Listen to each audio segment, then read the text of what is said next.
नमस्कार, स्वागत है आप सभी का हमारे YouTube चैनल क्या फैक्ट में। मेरा नाम है अभिषेक। मेरे गांव में अक्सर एक बात कही जाती है। मान लीजिए कि किसी व्यक्ति के पास 10 बीघा ज़मीन है और उसने 10 बीघा में से 1 बीघा ज़मीन बेच दी, तो लोग कहते हैं कि अगर उसका पेट 10 बीघा ज़मीन में से नहीं भरा तो 9 बीघे ज़मीन में से क्या भरेगा। इसका मतलब कि वो फिर से बेचेगा। क्या यही बात हमारे देश की सरकार के लिए भी लागू होती है? मोदी जी ने इसी फरवरी के महीने में अहमदाबाद में एक रैली करते हुए उन्होंने कहा था कि मैं देश नहीं बिकने दूंगा, मैं देश नहीं मिटने दूंगा, सौगंध मुझे इस धरती की, सौगंध मुझे इस मिट्टी की।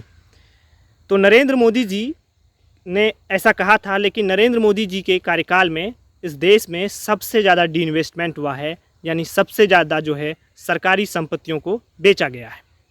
और इस बार के बजट में भी ये लक्ष्य निर्धारित किया गया है कि वित्तीय वर्ष 2021-22 में सरकार 1.75 लाख करोड़ रुपए का विनिवेश करेगी। तो पहले हम आपको विनिवेश का मतलब समझाते हैं। अगर आपको मालूम है तो अच्छी बात है। विनिवेश का मतलब होता है कि सरकार सरकारी संपत्तियों में से अपनी कुछ प्रतिशत हिस्सेदारी बेच डालती है। इसका मतलब ये नहीं होता है कि सरकार का मालिकाना हक खत्म हो जाएगा, ऐसा निजीकरण में होता है। तो सरकार ने इस बार लक्ष्य निर्धारित किया है कि 1.75 लाख करोड़ रुपया विनिवेश के जरिए जुटाएगी।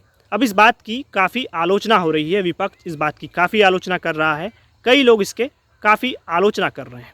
लेकिन सरकार का तर्क है कि सरकार डी इन्वेस्टमेंट के ज़रिए रुपया जुटा करके जो है इंफ्रास्ट्रक्चर डेवलपमेंट का काम करेगी, हाईवे बनाएगी, सड़क बनाएगी, मेट्रो बनाएगी, इस तरह के काम करेगी और राजकोषीय घाटा को मेंटेन रखेगी।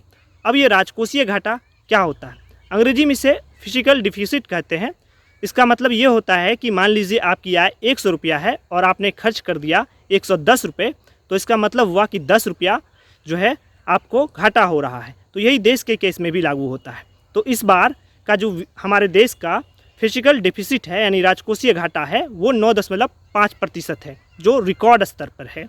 और इसी राजकोषीय घाटे को मेंटेन करने के लिए सरकार जो है डी इन्वेस्टमेंट करती है। पिछले वित्तीय वर्ष में हमारा जो राजकोषीय घाटा था 3.5% था और सरकार ने अनुमान लगाया है कि अगले वित्तीय वर्ष में जो राजकोषीय घाटा होगा वो जो है इसे कम करके 6.5% तक लाया जा सकता है।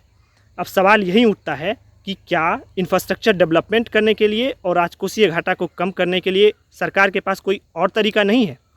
क्या सरकार और आर्थिक विशेषज्ञ मिलकर फिजिकल डिफिसिट को कम करने के लिए कोई और उपाय नहीं कर सकते हैं?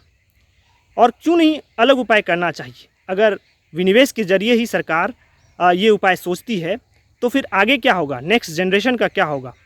तब तो कुछ बचेगा नहीं। अगर वो भी इंफ्रास्ट्रक्चर डेवलपमेंट करने के लिए अगर यही करने लगे तो फिर हमारे देश में बचेगा क्या? और सरकार उन कंपनियों को भी बेच रही है जो कंपनी मुनाफे में भी है, जिनकी मार्केट में अच्छी पकड़ है, जिनको प्राइवेट कंपनियों को काफ़ी टक्कर देती है, लेकिन सरकार उन्हें भी बेच रही है। जैसे BPCL हुआ, LIC हुआ, LIC का भी कुछ शेयर सरकार बेच रही है, जो काफ़ी विश्वसनीय कंपनी माना जाता है। ऐसे में सवाल उठता है कि हमारे देश की सरकार विनिवेश का कोई दूसरा तरीका क्यों नहीं निकालती है, जिससे कि राजकोषीय घाटा को भी मेंटेन किया जा सके और देश का विकास भी हो सके। अगर सरकार इसी तरह से कंपनियां बेचती रहेगी तो हमने जो आपको बताया था, जो बात हमारे गांव में कही जाती है, वो देश के लिए भी लागू हो जाएगी और आने वाले समय में हमारी अगली पीढ़ी को कुछ भी नहीं बचेगा, सरकारी कोई कंपनी नहीं बचेगी तब तक, अगर इसी तरह से सब कुछ बिकता रहा तो। आपको हमारा वीडियो कैसा लगा? अगर आपको हमारा वीडियो अच्छा लगे तो आप हमारे YouTube चैनल को सब्सक्राइब करिए और हमारे बेल आइकन को ज़रूर प्रेस करिए और इसे शेयर करिए अधिक से अधिक लोगों तक। धन्यवाद।